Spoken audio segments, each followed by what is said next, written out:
Birds of Prey, the new comic book film directed by Cathy Yan, and in it we see Margot Robbie reprising her role as Harley Quinn. This film also stars Ewan McGregor and Rosie Perez. In Birds of Prey, we see that Harley Quinn has split up from her boyfriend, the Joker, and by virtue of that, we learn that criminal organisations feel that she's more vulnerable and they wish to put a price on her head, including Black Mask, played by Ewan McGregor. We see Harley Quinn go on a run, but we then see her form an unlikely alliance with a group of females, including Black Canary, Huntress, and Detective Montoya, played by Rosie Perez. This is the 8th film in the DC Extended Universe. And we see Margot Robbie reprising her role as Harley Quinn from Suicide Squad. Suicide Squad for me was an adequate watch.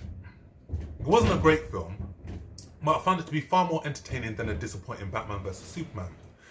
And over the years, the DC Extended Universe has had its few hits and misses. But over the year, they've been churning out some quality films, including Wonder Woman, Shazam, which was my favourite film from the DC Extended Universe thus far, and also Aquaman. And now here we are with Birds of Prey.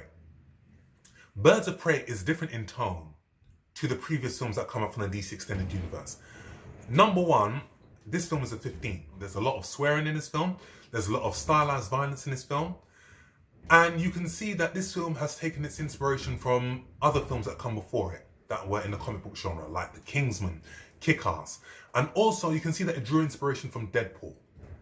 Deadpool was a film that redefined the genre, and it tore up the script in terms of what a comic book film should be.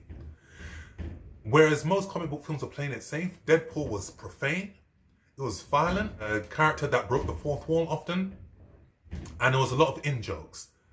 And on paper, this shouldn't have worked, but thanks to a charismatic performance by Ryan Reynolds, thanks to some great directing and some great set pieces, Deadpool grossed over $700 million worldwide. And it was that formula that influenced the way that Logan was told, and more importantly, the way that the Joker was told, in terms of being something that is uncomic book and doing something that is different and aiming at a different type of audience. Birds of Prey does the same. You can almost call Birds of Prey a female version of Deadpool, in which you've got a script that is self-deprecating, you've got a character that breaks the fourth wall often, you've got some stylized violence, you've got some great action sequences, and the way that this film has been done, it is very, very visceral, very entertaining, very energetic. From the animated sequence to when we first see Harley Quinn, this is an entertaining film from start to finish. Margot Robbie, outstanding as Harley Quinn. She owns this role. I can't think of any other actor who could portray this role as good as her. And she's given us a performance that is just as entertaining and also just as almost exactly how we saw Harley Quinn in Batman animated series. Margot Robbie has established herself as not only a talented actress, but also an astute businesswoman. When I first saw her in focus, I thought, okay, very talented actress, charismatic. But when I saw her in I, Tonya, I thought, okay, wow, this girl's got the chops. And she not only earned an Oscar nomination, but what I was also more pleasantly surprised was the fact that she also produced this film as well. And the fact that she's produced a number of films for herself and she's not even 30 is a huge accomplishment. Birds of Prey has a lot of good things going for it. Great set pieces, some great fight sequences, some great action pieces as well. That is filmed in the same vein as Kick-Ass and Kingsman. Very entertaining and very stylized, very energetic. The fight sequences are beautifully choreographed, in the same vein as John Wick. And the fact that they're filmed in widescreen, you get to see everything.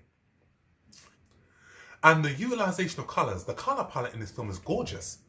When we first see Harley Quinn drive into the chemical factory, and when it explodes, just the utilization of colors, lilac, green, orange, purple, all makes some exhilarating experience. My main problem, I've got 3 main problems with this film. The narrative. The narrative in this film can come across as a bit erratic and all over the place. And I don't know if that's because Harley Quinn also does the narration of this film and we are seeing this film from her synoptic viewpoint, but it can be a bit erratic. And the way that the film can go back and forth to flashback sequences, it can come across as, you know, you get a bit confused and you can sometimes lose interest. One particular scene where Harley Quinn is in the police station, she then does the voiceover and said, well, hold on, we need to go back 15 minutes. And when you go back 15 minutes, you're taken back and you're thinking, okay, what's going on here? And then you lose your trail of thought with the film. Also, the Birds of Prey, the other characters in this film, they don't really come together until the last 20 to 30 minutes in this film. And I would have liked their stories to have been elaborated on a little bit more. Even though this is more Harley Quinn's film, Birds of Prey in it as well. And I think for anybody who's not a comic book fan, it would have been good if you would have given them more of a backstory so they can be more elaborated on. Ewan McGregor's character. I found this performance to be a little bit over the top and I didn't buy it. If there was an actor who's more known for more energetic performances would have been cast in this role, I would have believed it. And also the subplot in this film involving a stolen diamond. We've seen this done before. We've seen it done before with Snatch, we've seen it done before with Blue Streak. There was nothing original about that. And it didn't really add anything to it at all. I think that if they would have focused more on how the Birds of Prey team come together, it would have been a better film. But on the whole, it's still an entertaining watch.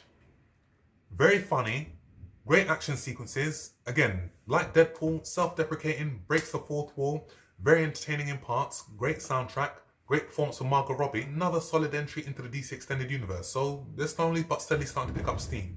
So I'll give this film a very, very strong 8 out of 10. So that's my review.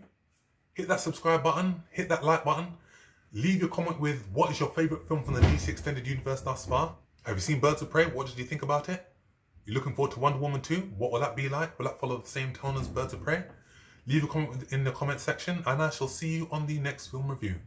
Take care.